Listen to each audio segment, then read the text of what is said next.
saludo a todos los lectores de nuestro periódico digital Giro Enú. Yo soy Marianela Chavarro y les doy la bienvenida al primer programa de opinión del año 2020 del programa de comunicación social y periodismo de Uniminuto Girardot.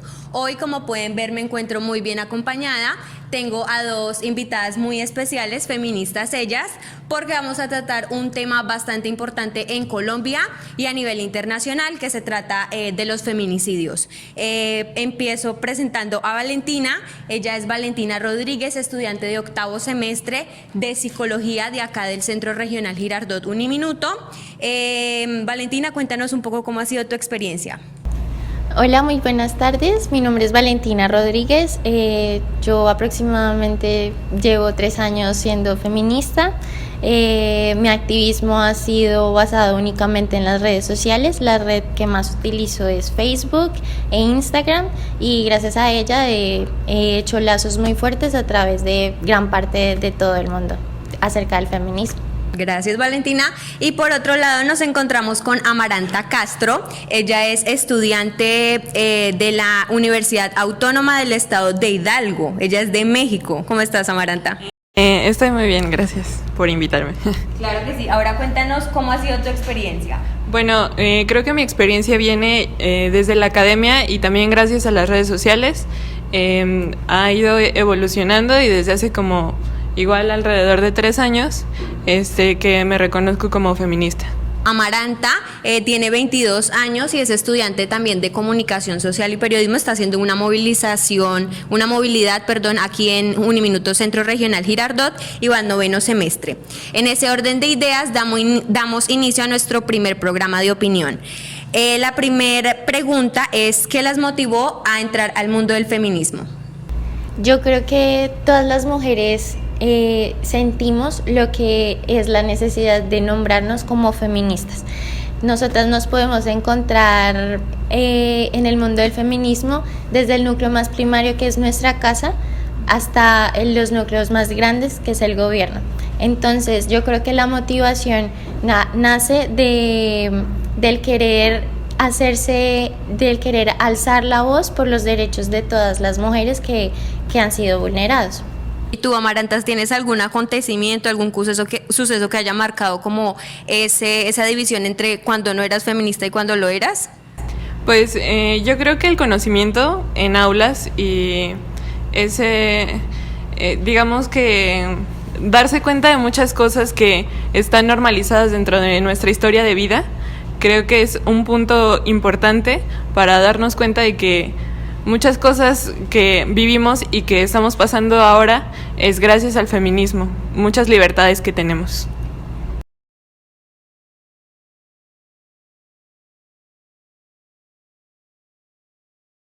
Para mí el feminismo en la actualidad se trata de liberación, sobre todo, no de igualdad, es más equidad y liberación. Sí, y yo también creo que muchas veces se confunde el término de feminismo y que piensan que es una lucha de mujeres contra hombres, pero en realidad no es así, ¿no? En realidad estamos luchando algunas mujeres para que el sistema en el que estamos inmersos, que es el sistema patriarcal, pues ya no nos oprima como nos ha oprimido históricamente. Bueno, el pasado 8 de marzo tuvimos el Día Internacional de la Mujer. A nivel nacional e internacional, digamos que se llevaron a cabo bastantes protestas. ¿Qué podemos inferir de esas protestas? Yo pienso que las protestas han sido el mejor mecanismo utilizado históricamente por las mujeres feministas, porque gracias a ellos hemos conseguido todas las libertades que tenemos hoy en día. Yo estoy a favor de todo tipo de protestas, sea de la forma en la cual se lleven. Lo importante es que se visibilice y se lleve un mensaje profundo y que cause cambios en realidad. Sí, creo que muchas veces todo esto se malinterpreta y mucha gente repele este tipo de cosas, pero en realidad el feminismo es para eso, para incomodar y para hacer ver a la gente que lo que está pasando en el mundo no está bien. Entonces, Uno de los temas más tratados, digamos que como tal, en el movimiento feminista y sobre todo en estas movilizaciones que se llevaron a cabo durante el 8 de marzo fueron los feminicidios precisamente. Entonces, ¿cuáles consideran ustedes, Valentina en el campo, digamos que de Colombia, y Amaranta en México, que es la principal causa de los feminicidios? Yo creo que la principal causa es la socialización que han tenido los hombres y las mujeres en el sistema patriarcal. Esta socialización ha permitido que las mujeres sean nombradas como una alteridad. Esta alteridad se ve manifestada simplemente en cuando en la cultura escuchamos no nos nombran a Valentina, sino que a la novia de, a la hermana de, la esposa de. Objetivización. Exacto. Entonces yo creo que esa razón de esa interiorización, de socialización, ha permitido que el hombre tenga ese poder sobre otras mujeres. Sí, es el mismo sistema que lo avalan tanto hombres como mujeres y que es muy difícil, digamos que estamos inmersos como en una alienación, entonces es muy difícil salir de ello y darse cuenta de que las cosas que me pasan a mí tal vez no son las mismas que le pasan a la otra mujer, y es complicado salirse de la burbuja, pero cuando a partir de que te sales, ves el mundo de otra manera y generas más empatía, que eso es lo que trata es el objetivo del feminismo, o sea, ver las realidades de otras personas y empatizar con ellas. Precisamente cuando nosotras en la lucha feminista hablamos de lo político es personal, es porque cada una de nosotros como mujeres tiene una razón única para ser feminista, pero esa razón única nos conecta para una lucha social. Individualmente nunca va a haber feminismo, por eso las mujeres, y la invitación es a que todas nos unamos. Porque considera que no todas las mujeres hacen parte del movimiento feminista. Precisamente por esa educación y esa socialización patriarcal. En Colombia y en gran parte del mundo la movilización feminista está siendo totalmente estigmatizada. Está siendo estigmatizada precisamente por esos sistemas de dominación patriarcal, que no solamente viene siendo el patriarcado como tal, sino que también juegan los sistemas económicos inmersos en ese sistema. Entonces, yo creo que sobre todo en Colombia el sistema educativo no permite, a partir de la academia no se ven implantados esos estudios de género. Entonces, si no hay conocimiento teórico, las mujeres, es muy difícil que las mujeres se salgan de sus límites que nos pone el mismo sistema educativo, y no nos va a permitir reconocer otras teorías que precisamente buscan la liberación de la mujer. También considero que la parte de los medios es muy importante, porque ya se dejó de lado el razonamiento y ya todo es ya nos hemos vuelto opinólogos, ¿no? Entonces una persona en Facebook está diciendo realmente algo relevante, o desde qué punto de vista está dando su opinión. Entonces creo que eso ha hecho un discurso como muy antagónico, y eso ha generado que muchas chicas repelan al feminismo, y precisamente bajo términos de ignorancia, y ignorancia fundada por el poder hegemónico. Y precisamente desde ese poder hegemónico se ven a los hombres, o incluso muchas mujeres hacen parte de él, hablando desde sus propios privilegios. Cuando nosotros hablamos desde nuestros privilegios es difícil tener esa comunicación empática con otras mujeres también. Sí, muchas veces pues surgió un video en redes sociales de una madre que su hija fue víctima de feminicidio, y dijo que pues que quien quiera quemar que queme, y la otra que no estorbe, ¿no? Entonces creo que es una parte importante, porque no practicamos la empatía, porque tal vez si a nosotros nos pasara o le pasara a una persona cercana, la cosa sería muy diferente, ¿no? Precisamente ese tema lo vamos a tratar, pero un poco más adelante, porque por el momento vamos a hablar del panorama en Colombia. quiero hablar de un tema o un punto en específico y es un caso que evidenciamos este año en el 2020 que ocurrió por dos estudiantes en la Universidad Industrial de Santander. Ellas eran Angie Cruz y Manuela Betancourt. Entonces, Valentina, si quieres, háblanos un poco más acerca de este tema. Se pudo evidenciar con el desarrollo del caso del feminicidio que las redes sociales de este hombre estuvieron expuestas y se pudo evidenciar toda la misoginia que tenían, algo tan simple como el contenido que compartimos en memes, un chiste, una palabra. Eso daña y lleva un mensaje y un símbolo bastante fuerte. Entonces tenemos que tener en cuenta qué es lo que compartimos en nuestros medios y redes sociales, porque encontramos en esas redes sociales un montón de cosas como la voy a matar porque si no me pasa un cuaderno, cosas así. Normalizada, entonces, ¿no? Totalmente normalizada esa violencia. Entonces nos ponemos a pensar, era un hombre que pensábamos que nos hacía reír con sus memes, pero ¿qué hay detrás de ese hombre? Bueno, para las personas que están conectadas, digamos que el hombre del que habla Valentina en este caso puntual es Argemiro Urrego. Respecto a ese tema y a ese personaje, en los medios de comunicación era muy común escuchar el presunto homicida. ¿Qué piensan ustedes de eso? Pues para mí era un feminicidio desde el principio. Por ejemplo, el de la amiga que la salvaguardó, ella que intentó salvarla, no se quería catalogar como feminicidio, porque incluso dentro de algunas leyes se pide que hayan unas denuncias anteriores. Entonces tenemos que denunciar antes de que nos maten. Esa es la pregunta que yo les quisiera hacer a todos. Amaranta, por ejemplo, en ese caso puntual, que la amiga, digamos que intentó de alguna forma salvaguardar la vida pues de su compañera, ¿cómo verías tú el tema de la empatía o digamos de esa solidaridad de género? Él está ejerciendo violencia machista hacia la novia y luego llega ella en un acto de sororidad, digamos, a protegerla. Y su último recurso al final fue su cuerpo. Y al final, pues, falleció, ¿no? Y es algo muy grave porque normalizamos mucho la violencia, sobre todo en redes. Y aunque sea una broma, al final puede llevar a... Una cosa lleva a la otra y puede desencadenar en la violencia machista más fuerte, que es el feminicidio. Ustedes hablan de acciones machistas.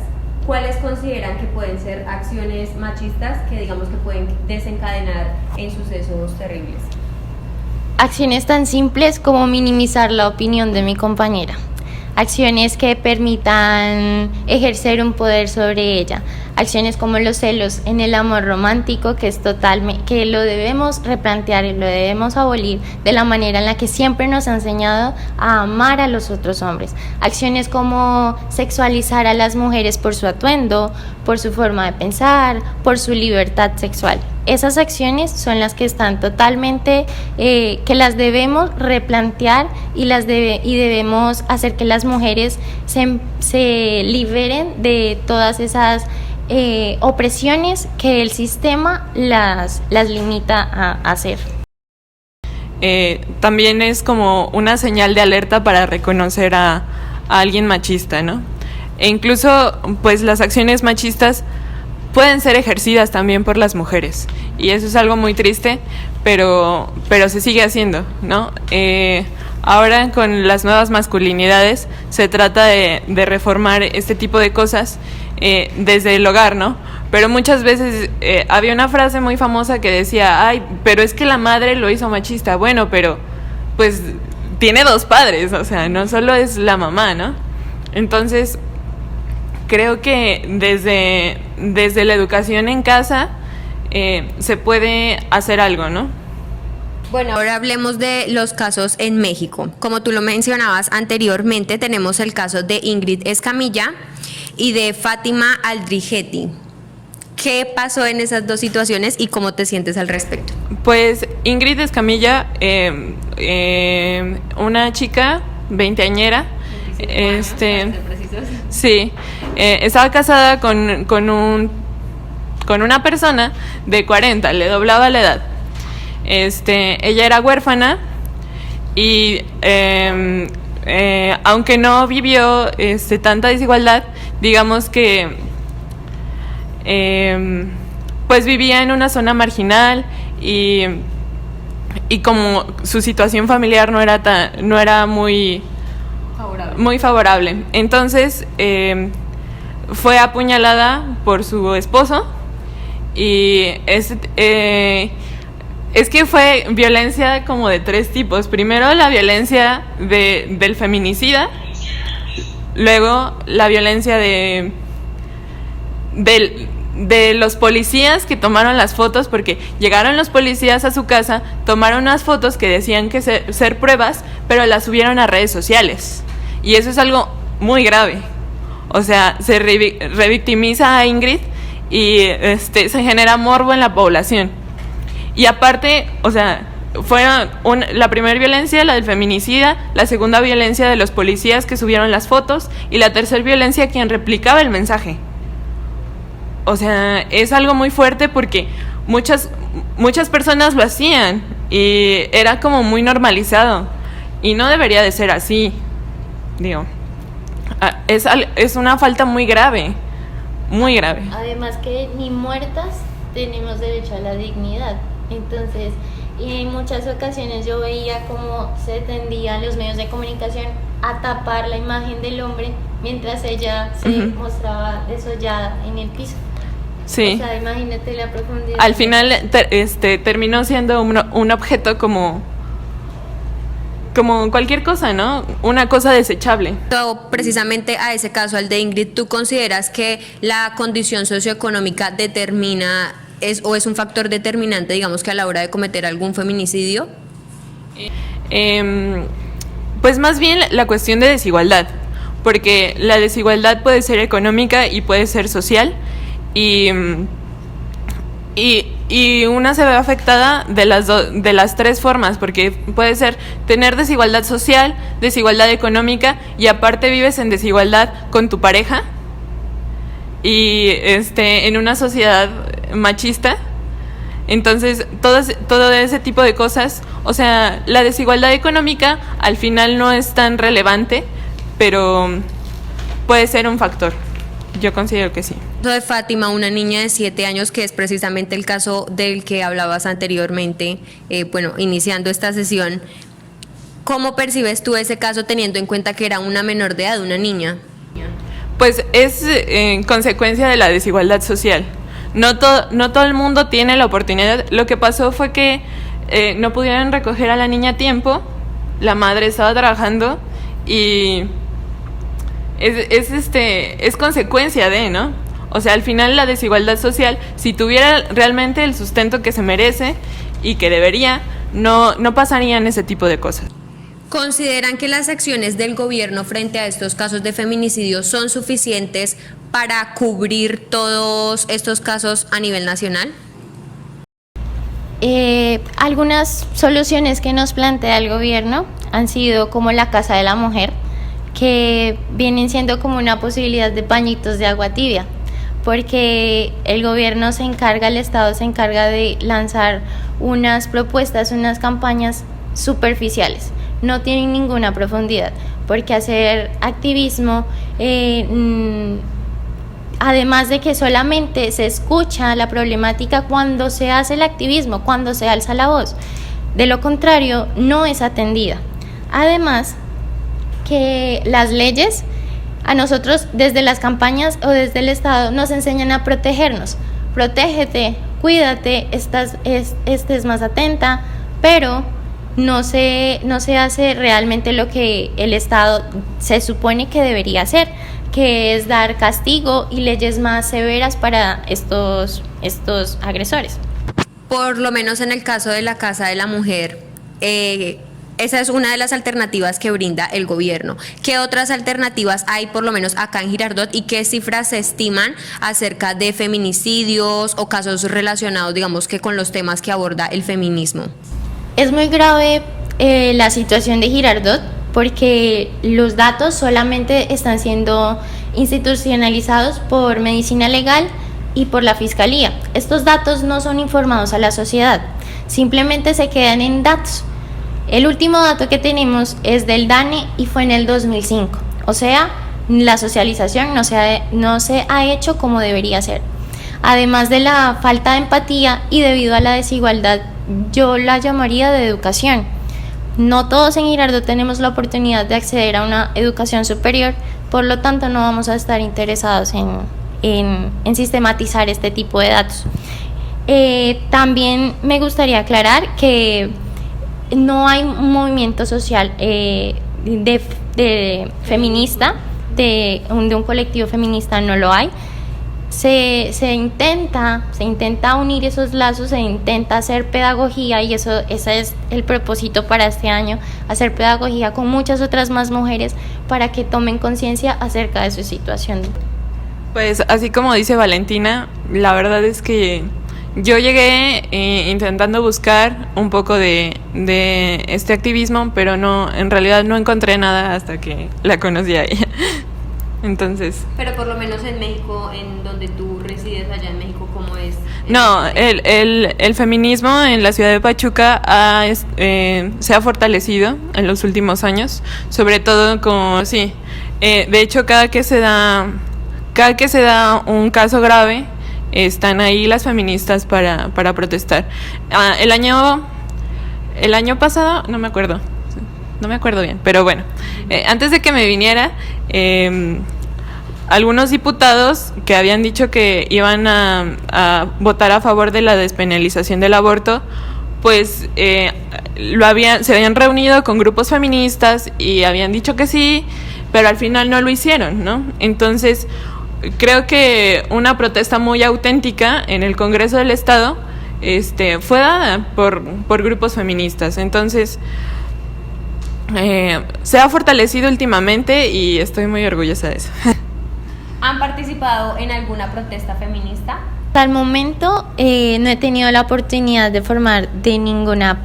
hacer participación en una protesta feminista, pero este año con la conformación del colectivo que se quiere llevar a cabo en Girardot, pues ellas se manifestaron el lunes a las 8 de la mañana. Actualmente somos 11 mujeres, de la mayoría de la Universidad Minuto de Dios, otras de la Escuela de Artes y Letras y de la Universidad Piloto. Pero la idea pues es llegar y comenzar a hacer formación pedagógica en la universidad, principalmente para poder hacer conscientes a todas las mujeres desde la universidad, desde la academia. ¿Has participado en movilizaciones?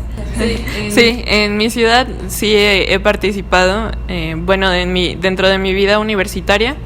Yo creo que desde tercer semestre he estado participando y me he estado organizando también con chicas para manejar los casos de acoso dentro de la universidad y algunas pequeñas cosas que hemos intentado hacer para frenar este tipo de violencia. Sí, las movilizaciones precisamente sirven de alguna forma para alzar la voz, mostrar la inconformidad que tiene en las mujeres respecto a los temas que las conciernen a ellas en materia de derechos. Pero entonces, teniendo en cuenta ese tema, ¿cuáles consideran ustedes que son las razones por las cuales las mujeres no denuncian las amenazas o los abusos que les realizan a ellas? Principalmente desde la psicología, nosotros llamamos algo que se llama indefensión aprendida. Muchas mujeres nos encargamos de decir, es que ella no quiere denunciar porque es lo que le gusta y no es así. Las mujeres estamos socializadas de una manera para normalizar esas situaciones de acoso, de celos y de miedo. No denuncian porque precisamente cuando una mujer se lanza a denunciar, lo primero que hace la sociedad es juzgar.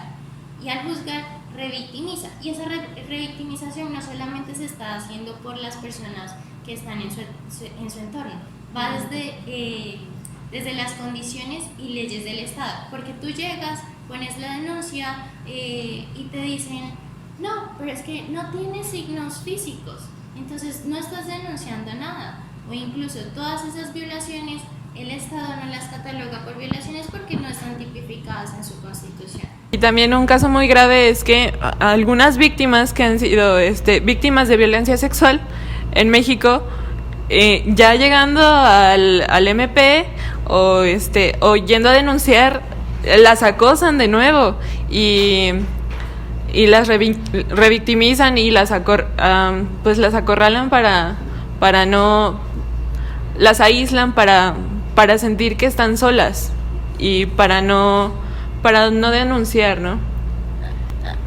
Además de que con lo que decía de la normalización y anteriormente del amor romántico, estas conductas que han sido violentas nos enseñan a normalizar todas esas conductas. Entonces, ¿es mi novio el que quiere alzar la voz? Porque él tiene el mando o porque así me lo enseñaron. Entonces, pues la invitación es a cuestionarnos la heterosexualidad, la normalización de la violencia. Como activistas, ¿qué estrategias están adoptando para reducir los feminicidios de alguna forma y para garantizar el cumplimiento de los derechos de las mujeres? La verdad es que a nosotros como feministas se ha normalizado también encargarnos de todas las otras causas sociales. Entonces, no eres feminista si no eres vegana, no eres feminista si esto. Entonces nos ponen un montón de barreras. Por lo cual quiero señalar que desde el feminismo nos han hecho creer que nosotras somos las que tenemos que regular ese feminicidio. Dentro de nuestras manos no está parar una muerte, porque nosotras no somos las que las estamos ejerciendo. Ese papel y ese rol es el de precisamente el que debe dignificar el Estado y de que ese es el papel del Estado, de poner sus leyes justas. Nosotras no podemos, además de que hacer que las mujeres sean conscientes, de que denuncien, de que alcen la voz, nosotros no podemos parar las muertes. Entonces, por eso quiero ser puntual de que nos quieren encauzar todas otras problemáticas que no están a nuestro alcance. Simplemente nosotras alzamos la voz, nos unimos para denunciarlas, pero nosotras no tenemos la capacidad de decir ya no nos maten. También creo que la única cosa que nosotras podemos hacer es trabajar desde la sororidad, desde unirnos e incluso dar contención emocional y precisamente pues, es muy bonito eso de la sororidad porque a la amiga, ¿no? Nos encontramos con mujeres y un enfoque súper interdisciplinario. Nos encontramos con la mujer abogada que simplemente hace una labor, guía, orienta. Profesional. Exacto, profesionales. Yo me he encontrado con abogadas, médicas, psicólogas. Ellas hacen una labor desde el apoyo, desde la humanización por la mujer, porque al fin y al cabo todas nosotras hemos sido parte de esa violencia que se está ejerciendo frente a nosotras. Respecto al tema que mencionaban de que es misión del mismo Estado garantizar la protección a las mujeres, el cumplimiento de los derechos de las mujeres, ¿consideran que se han realizado las suficientes campañas y las campañas pertinentes para concientizar a la comunidad en Girardot, en Colombia, en México y a nivel internacional sobre los derechos de la mujer y pues para que no se presenten casos de feminicidio? Y todo el tiempo se nos exige en redes sociales que nosotros cumplamos con ese papel, pero no es nuestra obligación hacerlo. El Estado debe de proveer ese tipo de cosas y le falta mucho. Además, yo al contrario de Amaranta sí creo que, o por lo menos en Colombia, hay muchas campañas que se llevan a cabo. El problema con esas campañas, como lo decía anteriormente, es que no se están llevando adecuadamente.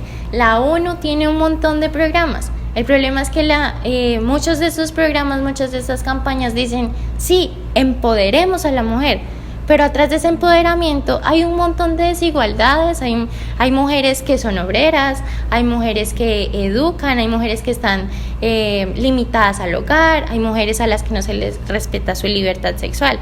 Entonces nos decimos, ¿será que estas campañas que por lo general hacen son dirigidas a hoy celebramos el Día de la Mujer, ponemos una canción,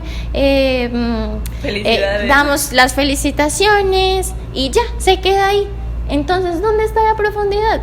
A las mujeres, al tener esa indefensión aprendida, pues no estamos precisamente preparadas para llegar a denunciar, por lo menos a poner una denuncia. Entonces yo sí creo que campañas hay, pero no se están llevando ni adecuadamente, o incluso dentro de estas campañas podemos ver que en muchas ocasiones las están liderando un hombre. Entonces, por ejemplo, campañas del aborto, habla un hombre; campañas de violencia de género, habla un hombre. Entonces, ¿dónde está nuestro papel? Incluso dentro de estas mismas campañas se está invisibilizando nuestro activismo y se está invisibilizando a nosotros como mujeres. Respecto a ese tema, hay muchas personas que tienen, digamos que la duda de si los hombres pueden participar o no dentro del movimiento feminista. Yo, desde mi corriente del feminismo radical, de la teoría, se dice que los hombres tienen un papel de aliados. Los hombres no son feministas. Los hombres pueden ser aliados de ese feminismo. El problema está que al tener esa socialización por todas partes, en la escuela, en las universidades, desde el Estado, desde todos los puntos que se puede ver de la socialización de los hombres, es muy difícil de que el hombre pueda llegar a romper con esos mandatos que se les manda por el patriarcado. La deconstrucción, incluso para nosotras, es muy dura. Y es más, la notamos cuando es dura, cuando nos comienzan a señalar, cuando comenzamos a ser señaladas. Incluso creo que cuando nosotras nos nombramos como feministas, lleva un proceso. No es fácil para una mujer decirle al mundo soy feminista, porque de una vez vas a ser señalada. Tiene una connotación social. Exacto. Sí. Y muchas veces es negativa, ¿no? O sea, al contrario de que pues buscas la igualdad, bueno, más bien la equidad, y buscas que el mundo sea mejor, ¿no? Pero siempre está una connotación negativa, y pienso que es porque la hegemonía no quiere eso. Entonces, digamos, si el hombre quiere hacer parte del feminismo, su mejor posición es escuchar, es apoyar, pero no liderar nuestras luchas, no liderar nuestras causas. Es muy el papel de él, como dice una periodista que se llama Catalina por Dios. Ella dice que el papel del aliado feminista es precisamente romper con todos esos límites que el patriarcado le impone. Entonces, desestigmatizar todas esas conductas normalizadas de el hombre es fuerte, el hombre es el único proveedor de la casa, el hombre es el único académico, en fin. Sí, también, pues en realidad, desde el feminismo radical, no queremos aliados feministas, queremos traidores del patriarcado. Entonces, ¿en algún momento se han sentido señaladas, bien sea por hombres o por mujeres, por ser activistas del feminismo? Uy, sí. Sí, bastante. Pues, creo que desde la familia, ¿no?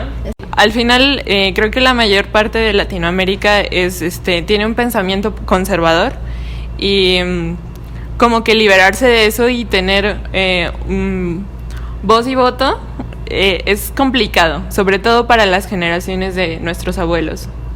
Precisamente el primer núcleo que nos estigmatiza es nuestra familia.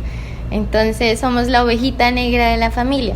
Obviamente el proceso, por ejemplo, con mi mamá, yo siempre le he dicho y trato de aprender con ella, y yo creo que mi motivación principal fue mi mamá. O sea, yo no quiero volver a repetir las cadenas de mi mamá, de mis amigas, porque en el discurso de amigas, en cualquier situación, nos encontramos con la normalización del acoso callejero, la normalización de muchas otras cosas que decimos, oye, nos pasa a todas. O sea, en una conversación normal, yo creo que es muy mínima la posibilidad de una mujer que diga, no, a mí no me ha pasado nada de eso, yo nunca he sido sexualizada. Entonces, sí, siempre me he sentido señalada por por mantener un activismo y sobre todo en redes sociales uno, lo que decías, cualquiera puede opinar, pero opinan y opinan sin profundidad. Respecto al tema que tocaba Valentina acerca del acoso callejero, tenemos, digamos que dos delitos que propone el Estado o el gobierno colombiano que tienen diferencias, y es la injuria por vía de hecho y el acoso sexual. ¿Qué piensas tú acerca de que las mujeres, por ejemplo, las mujeres que están en Transmilenio, que utilizan transporte público, simplemente las mujeres que están en la calle, que probablemente están expuestas, digamos que a este tipo de actos y de piropos, como los llaman, en el momento de denunciar les digan que no puede ser acoso sexual, sino injuria por vía de hecho? Es muy grave porque las mujeres no estamos seguras en ningún espacio, ni siquiera en el transporte público. Entonces yo creo que deberíamos tener o reformular esos formatos en los que se lleva a cabo esa tipificación, porque las causas y las secuelas psicológicas que deja el daño, el acoso sexual, el acoso callejero, son muy graves. Hay mujeres que tienen ansiedad, tienen muchos síntomas de ansiedad con respecto a salir de su casa, al estar en un lugar público. O sea, son gravísimas las secuelas que deja este acoso callejero. Sí, también pienso que, muchas veces creen que, por ejemplo, si en la Ciudad de México existen los vagones rosas y si se sube un hombre, algunas mujeres los bajan, ¿no? Pero ellos piensan que tener un vagón rosa es un privilegio. Y pues no, o sea, el vagón rosa es consecuencia de la violencia machista. Entonces, debe ser respetado y ojalá no existiera, ¿no? Pero al final, las acciones de los hombres han desencadenado a este tipo de cosas. Es la forma de sentirnos seguras en los espacios, y no respetar ese mínimo de espacios, pues no, ellos lo ven como privilegios cuando simplemente son las consecuencias de este estado patriarcal. Para finalizar, yo quiero que ambas, Valentina y Amaranta, envíen un mensaje a la comunidad girardoteña, digamos que para concientizar acerca de los feminicidios.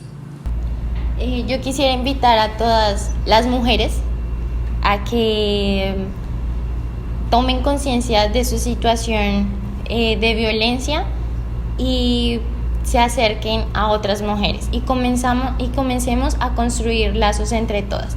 Comencemos a deconstruir esas conductas violentas que nos han enseñado entre nosotras mismas las mujeres. También quisiera hacer el llamado a que denunciemos cualquier tipo de abuso, de acoso que tanto nos ha hecho daño en la sociedad, y que pues yo estaré dispuesta a escuchar a muchas otras mujeres para que podamos realizar cambios juntas. Sí, también cuando llegué yo a Colombia me pasó algo muy extraño, que yo llegué y 2 chicas me dijeron que no me juntara con mujeres. Y eso a mí me impactó mucho, ¿no? Porque decía que eran envidiosas, que siempre te estaban juzgando. Y yo dije, ¿por qué piensan así, no? Y digo, bueno, ya hay que tratar de dejarnos de ver como enemigos, porque eso es lo que quiere el sistema patriarcal, aislarnos para no socializar lo que sentimos y para no darnos cuenta de las fallas y las injusticias que existen. Entonces creo que la primer lucha es una lucha personal, y compartirla es algo muy importante. Gracias por aceptar la entrevista. Ustedes continúen con Giro en U. Yo soy Marianela Chavarro. Ya saben que nos pueden seguir en todas nuestras redes sociales. Nos vemos en una próxima ocasión. Chao.